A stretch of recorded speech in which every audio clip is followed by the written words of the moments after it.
Good morning. I'm Lesley Bradstreet, and today is my Way Seeking Mind Talk, and I just want to thank all of you for being here and everybody online who has joined me for this. Happy Mother's Day. We will all go celebrate when we're done here. I was telling my council on Friday that my word for the year this year was to put myself out there, to show up and to be who I am, and people know who I am, and I've had multiple opportunities for that, and this is a big one. So I'm not accustomed to talking about myself at great length, so we'll just see how it goes. And I guess we'll start at the beginning. At the very beginning, I was born and raised in the Midwest by a very Midwest family and living a very Midwestern life, which is to say not much drama, not much trauma, no big tragedies, nothing like that defined me. So I guess that's why I'm feeling like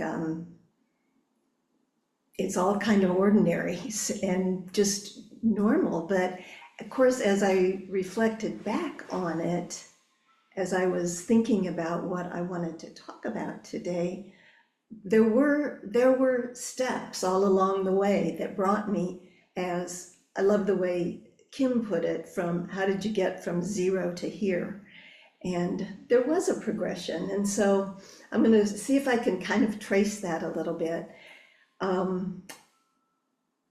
As a kid, we did go to church every week. We were pretty deeply involved in our church. We went to I was in Omaha. Most of my growing up was in Omaha, Nebraska. And we went to the Swedish Covenant Church there, which was the church my mom had been raised in she grew up on a farm outside of Lincoln. And so we went there for my whole really growing up years. And I think probably most of our social life was there. Our friends were there, our activities were there. I was involved with the youth groups all the way through. And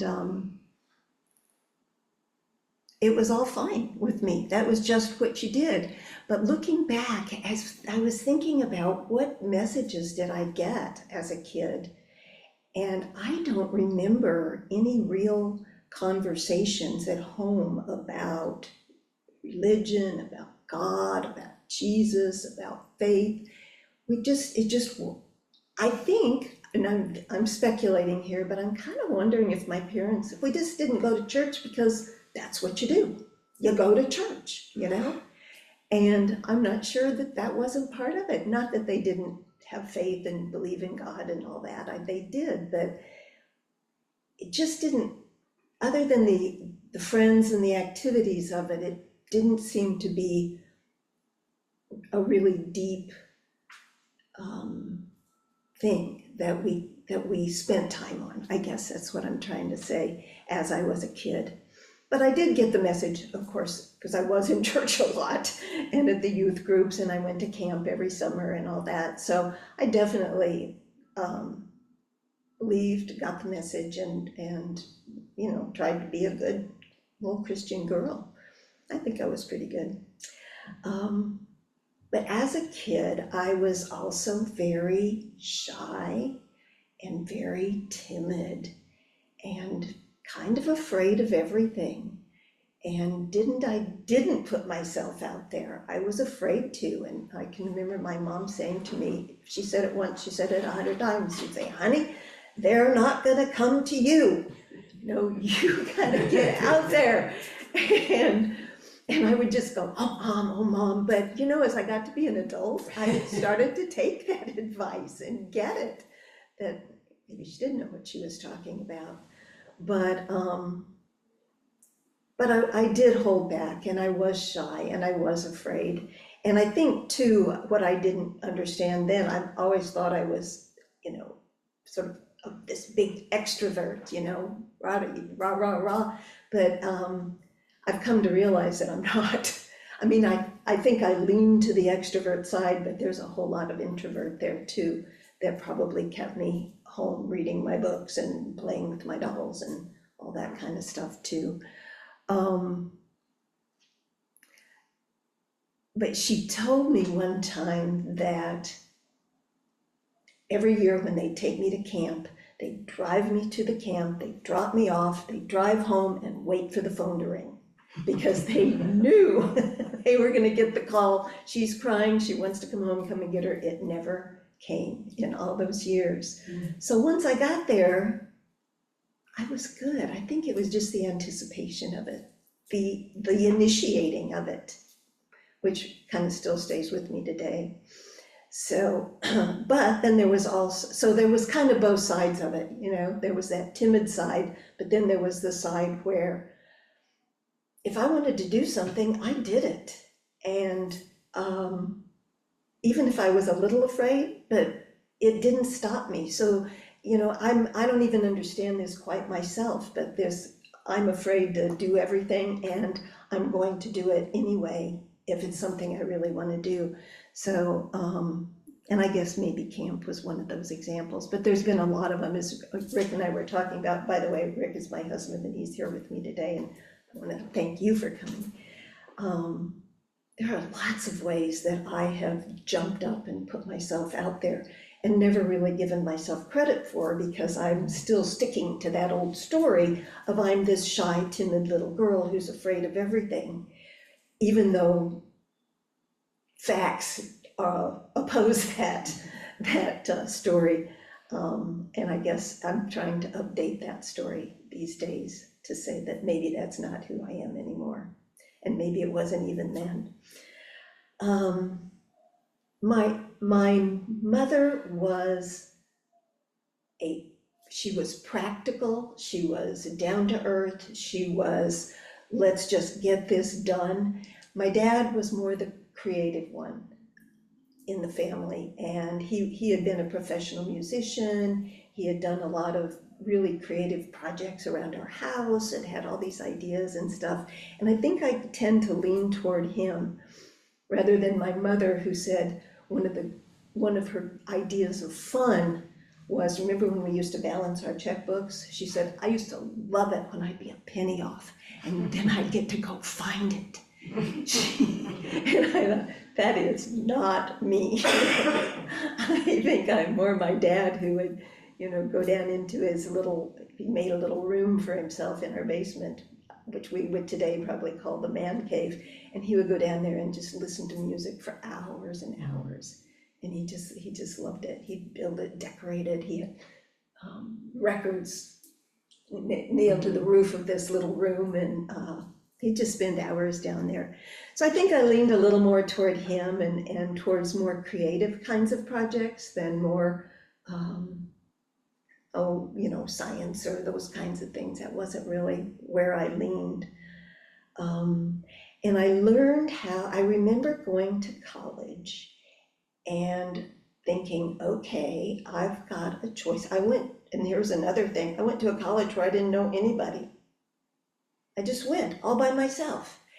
And I got there and I thought, well, I can spend the next 4 years being all shy and staying in my room and getting straight A's, or I can learn how to get over that and get out there and meet people and have a college experience and, you know, settle for a few B's. So that's what I did. And that's when I really learned to, it's when I got over being shy. I still have bouts of it from time to time, but I learned how to do not shy, to do more extroverted, even though I wasn't always feeling it. But with practice, I got better at it, and it did stand me well, I guess, later on in life. So the other thing I remember about my childhood, and I checked this out with my brother one time and he agreed with me, so I think it must be true.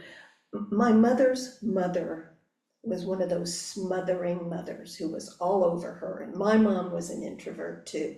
She liked her alone time, and that drove her crazy. And she said, I always swore if I ever had kids, I was not going to do that to them. I was not going to smother them. So instead, she was pretty hands off. And I always kind of felt like she didn't ever teach me stuff. She didn't teach me how to be an adult or do life or have relationships and all that. And so I've kind of always felt like I was sort of on my own. I had to figure all that out for myself. And I was not that good at it. I made a lot of mistakes and, had a lot of look back and thinking, oh, I missed this opportunity or I did that one wrong. So anyway, I guess it's made me pretty resourceful because I have had to figure that out. But it's also made me a little not very confident because I have messed things up a lot. So anyway, I think as I'm thinking about this, one thing I did do was learn from my mistakes, and I learned from the things I did well. That was always a thing for me, like, what do I take from this experience to move into the next one that'll lead me there, and so I think that was a good thing. I was thinking about what were the turning points over the years that sort of pointed me in this direction, maybe made me see things a new way or do things differently or head in a different way. I think one of the early ones was getting disillusioned with organized religion as I was in different churches as I grew up, and I found the closer I get to the heart of them and so on, the more disillusioned I got, people being people. Excuse me. So that was one, but then in the fall of 97 is when I met Rick. And I think that year, that whole year, that into that, and turned me in a big direction. And it felt like there were lots of openings and lots of things came my way that at that time I was ready for. Maybe I wasn't ready for them before, but now I was. So a lot of these things sort of overlap each other. So I don't know that they're particularly chronological or linear, but we started going to the Church of Conscious Harmony, which I know some of you are familiar with, out on Bee Caves Road. And what I learned there, well, first of all, I learned to meditate there, because they were doing that and teaching it, and we did it regularly. And I learned about a contemplative lifestyle there. So those were really big lessons that I really took with me, and we went there for several years.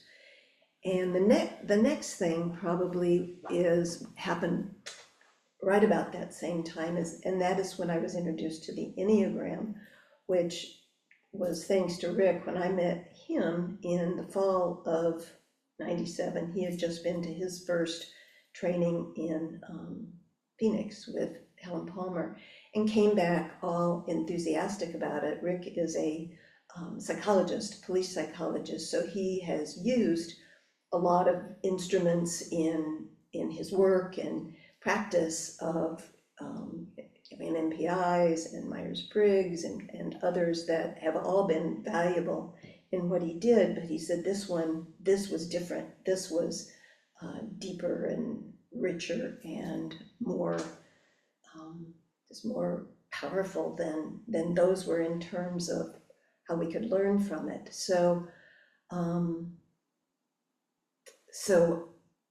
we got involved in that, and just a brief chronology of that. We started following Helen Palmer around the country then, and nobody was really doing it much in Austin except at CCH, I don't think at that time. And so we started going to trainings all over the place, went to Cincinnati, Phoenix, the Bay Area, Asheville, and others, and really got into it. And then we certified as teachers in the early 2000s, and we started a community here because I'm, as you've probably heard me say before, community is really important to me. And our Enneagram community was scattered all over the country and to some degree all over the world. So we didn't have like regular contact with them. It was, whenever we went to one of these workshops. So we started our own, and we ended up running two monthly groups for the next 15 years. We did a lot of teaching outside of that with various churches and companies and other types of organizations. So that was really great for me, because that really that was my spiritual community for all those years. And what I learned, I'll talk a little bit about what I learned about me and how it did change me. Just briefly, my Enneagram style is a type 7, which is sometimes called the epicure or the enthusiast. And what that means is 7s believe that life is a smorgasbord, and we want to taste it all. We want to go down that smorgasbord table and have a little bit of all of it. And that's exciting. And we believe that, 7s believe that in order to have a good life, it needs to be upbeat and positive and enthusiastic and future-oriented and full of ideas and plans and fun. And that all sounds well and good, except that we seem to be missing out on a big part of life. And we have this fear of anything that wasn't on the bright side of life. It's that song. So when it comes to things like sadness or grief or resentment or anger or fear, we just don't go there. We just distract ourselves with the good stuff, right? So I realized that's how I've been living my life. And turning words, one time when Josh was leading an inquiry session, he talked about turning words, or words that change me in some way. And that very first training we went to with Helen Palmer in Cincinnati, and somehow I ended up on a panel, and she said to me, 7s are the most deprived type on the Enneagram. And I felt that like a punch in the gut, because I saw the truth of it in that moment. And so, because like that smorgasbord thing, I was going along tasting everything in life, but I wasn't going deep into it and sticking with it and finding the depth and the richness of it all. That's what I was missing, and that's what she meant by being deprived.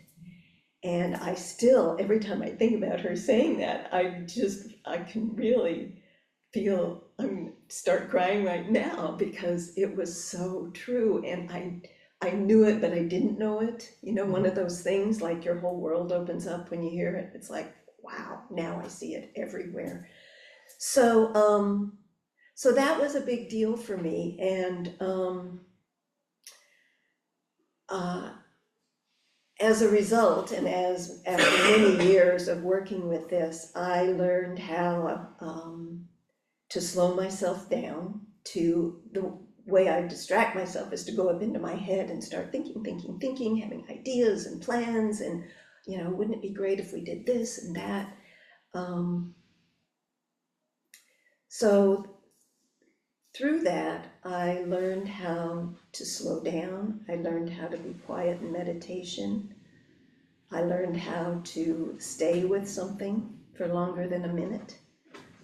To when the going gets rough, to go, oops, I'll go over there. There's a bright, shiny idea over there. Let's go do that instead, because I might not be that good at this.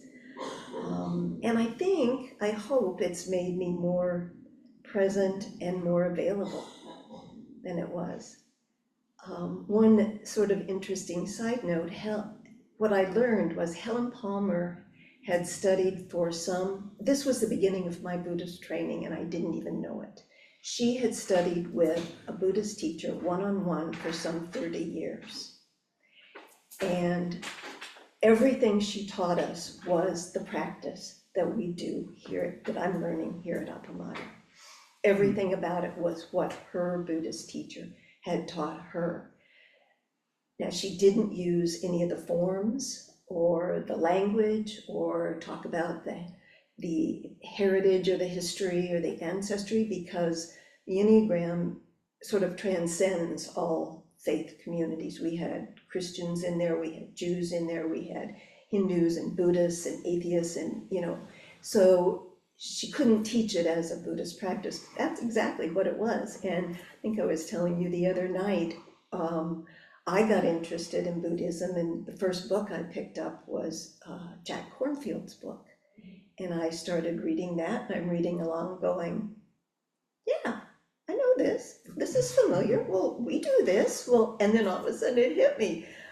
Everything he said in that book is everything I'd been learning from Helen for all these years. So I was already on the path to get here and wasn't even aware of it until I picked up that book. So that was kind of the start of that. Another turning point for me was when I learned, I had gotten interested in photography before this, but then a friend of mine taught a class at Seton Cove that she called mindful photography, and I thought I need to go to that. So I did, and that was really helpful. But someone there in the class told me about a contemplative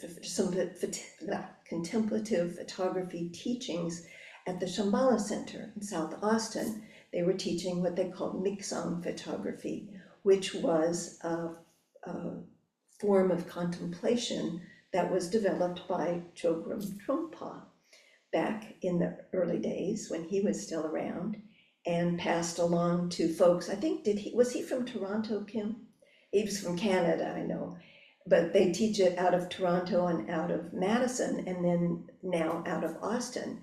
So mixon is a Tibetan word that means good eye, and it's not about so much good photography as it is about being fully present in the moment with my environment and being aware of what they call a flash of perception. What is coming out? What am I noticing? And it's not about the object that I'm noticing. I'm not noticing Kim sitting there, but I'm noticing the way that the green, connects with his navy blue. So it's a little different form of photography, but it really turned out to be a wonderful contemplative practice for me to go out with my camera and practice this form of photography with contemplation. And then I started sort of seeking out teachers, photography teachers who taught in this vein. And I found several, but one that was a really big early influence on me was Freeman Patterson. Do you know him, Kim? Freeman Patterson, he's in Canada as well. He's I think better known up there than down here, but he's a photographer, but he's also a writer, a philosopher, and a spiritual thinker, if you will. And his whole theme of all of his teachings is the intersection of creativity and spirituality. And so I had been up and had been to several of his workshops, and all of those have also had a big influence on me, both creatively and spiritually. And so that was kind of one more step. In fact, I was thinking about this. I almost forgot about this. I did a class.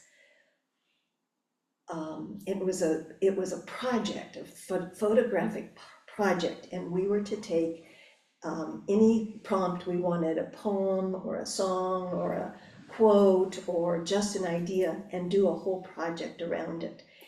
And so the one I chose was one that Flint had brought to inquiry one time from John O'Donohue, the poem that goes, "I want to live as the river flows, carried on the surprise of its own unfolding." And I did this like 8-week class around that, and that was an amazingly immersive experience for me. I was sort of obsessed with that for the duration of this class, and it really made me sink into. I wrote haikus for each of my poems, and it was just it was really a lovely thing, and I should do that again sometime. Oh, a couple of things that I learned from contemplative photography. One is to slow down, be present, and be fully present with what's in front of me instead of up in my head thinking about what I'm going to do. And I have taken that as a life lesson, because I've had so many times when I've said to myself, I'm going to go out and I'm going to take a picture of this thing, and it's going to look like that, and I'm going to turn it into this thing. It's going to be just the way I have it in my head. And of course, when I got to wherever I was going, it didn't happen. It didn't work. I couldn't make it work, and I'd get frustrated and mad at myself. And I remember one time going to the lake, down to Lady Bird Lake, and I was going to do something with the skyline. I don't even remember what I was going to do. And I got down there, I could not, I was walked up and down and all around. I couldn't make it work. And I went, fine, I'll just go home then. And I started to storm off to my car, and then all of a sudden I just stopped. I'm like, okay, calm down, slow down. Let's go back and see what's actually here and see what speaks to me from that.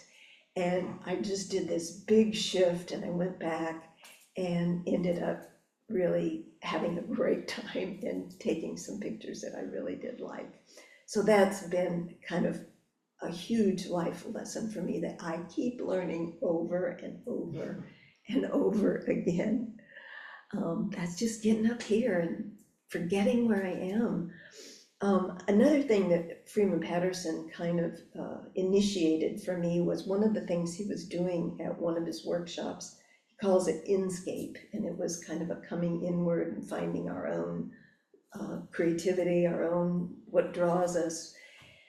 And in that workshop, he had some people there who were doing some dream work, and I've always been interested in dream work. And so I thought, in preparation for that, I want to find a dream group. So I did, and I found one, and I'm still doing that. And we meet twice a month, and I just love it. There's so many things that come, out of my subconscious and into my dreams, and some of them sound totally wacky, as I'm remembering the dream, but after we process it as a group, it's amazing what messages come through that I would never have figured out. So I'm loving doing that.